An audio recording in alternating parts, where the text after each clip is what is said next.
विद्यार्थी मित्रांनो, जीडीएस म्हणजे ग्राम डाक सेवक जे की इंडियन पोस्ट म्हणून ज्या जागा निघालेल्या होत्या आधी, तर त्याचे भरपूर साऱ्या विद्यार्थ्यांनी फॉर्म भरलेले होते. त्याचा रिझल्ट नेमकंच पब्लिश झालेला आहे. तर ह्या व्हिडिओच्या माध्यमातून आपण बघणार आहोत की त्याचा रिझल्ट कसा चेक करावा. त्यामुळे जर तुम्ही सह्याद्री नेट कॅफे चॅनलवरती नवीन असाल तर हा व्हिडिओ शेअर करून सबस्क्राइब करायला विसरू नका. चला तर जाणून घेऊया जीडीएसचा रिझल्ट कसा चेक करायचा. गुगलवरती सर्च करा जीडीएस भरती 2026 रिझल्ट. त्यानंतर जी एक वेबसाईट येईल त्यावरती क्लिक करा. वेबसाईट क्लिक केल्यानंतर तुमच्या समोर जीडीएस ऑनलाईन एंगेजमेंट भारतीय डाक असं एक तुमच्या समोर वेबसाईट ओपन होईल. तर बाकीच्या ठिकाणी क्लिक न करता तुम्ही डायरेक्ट इथं क्लिक हिअर या पर्यायावरती क्लिक करा. इथं क्लिक केल्यानंतर तुमच्यासमोर परत एक इंटरफेस ओपन होईल जी की भारत सरकारची गव्हर्नमेंट ऑफ इंडिया इंडियन पोस्टची जी वेबसाईट आहे ऑफिशियल वेबसाईट या ठिकाणी ओपन होणार आहे. या ठिकाणी रजिस्ट्रेशन डेट वगैरे सगळी इन्फॉर्मेशन दिलेली आहे की फॉर्म भरण्याची लास्ट डेट वगैरे कधीपर्यंत होती, करेक्शनसाठी डेट किती होती. आता बघा इथे दिलेले आहे GDS online engagement schedule 1 January 2026 list first of shortlisted candidate publish, म्हणजे ती लिस्ट पब्लिश झालेली आहे. तर जी लिस्ट आहे ती लिस्ट कुठं बघायची तर थोडं खाली स्क्रोल करा. तुमच्या डाव्या बाजूला आल्यानंतर या ठिकाणी बघा शॉर्ट लिस्टेड कॅन्डिडेट्स शेड्यूल 1 जानेवारी 2026 दिसतंय तुम्हाला. या पर्यायावरती क्लिक करा.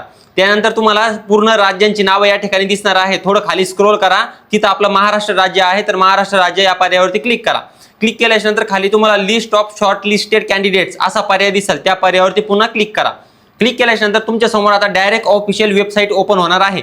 या वेबसाईटवरती जर तुम्ही बारकाईने बघाल तर तुम्हाला या ठिकाणी सिरियल नंबर दिसणार आहे. नंतर डिव्हिजन म्हणजे तुम्ही ज्या जिल्ह्यातून फॉर्म भरला आहे, ज्या डिव्हिजन मधून फॉर्म भरला आहे तो डिव्हिजन तुम्हाला या ठिकाणी दिसणार आहे. नंतर ऑफिस दिसेल तुम्हाला की तुम्ही तिथल्या कुठल्या लोकलच्या ऑफिसला फॉर्म भरलेला आहे. त्यानंतर तुमची पोस्टची आयडी दिसेल. इथं पोस्टचं नाव दिसेल की कोणत्या पोस्टसाठी ते अप्लाय केलेलं होतं आणि कोणत्या पोस्टमध्ये सिलेक्शन झालेलं आहे.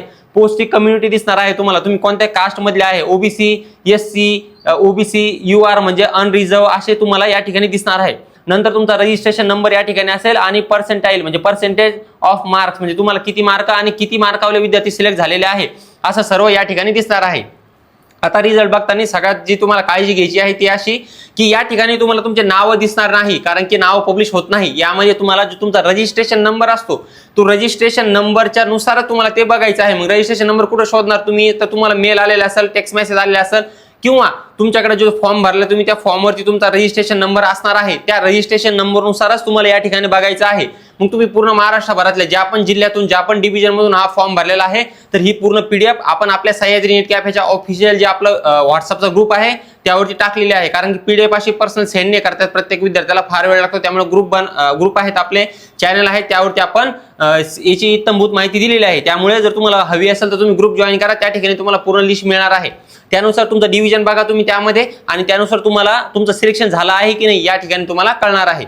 बाकी आणखीन जे येणारे अपडेट्स वगैरे आहे ते आपण आपल्या सह्याद्री नेट कॅफे या युट्यूब चॅनलवरती आणि सह्याद्री नेट कॅफे या इंस्टाग्रामच्या पेजवरती वेळोवेळी सर्व अपडेट आपण देत असतो. त्यामुळे फॉलो करायला, सबस्क्राईब करायला विसरू नका आणि हा व्हिडिओ आपल्या सर्व विद्यार्थी मित्रमैत्रिणींसोबत नक्की शेअर करा. काही अडचण असेल तर कमेंट बॉक्समध्ये कमेंट करा. आम्ही लवकरच तुमच्यासाठी त्यावरती सुद्धा व्हिडिओ बनवू किंवा मग त्याचं सोल्युशन देण्याचा प्रयत्न आम्ही लवकरात लवकर करणार आहोत.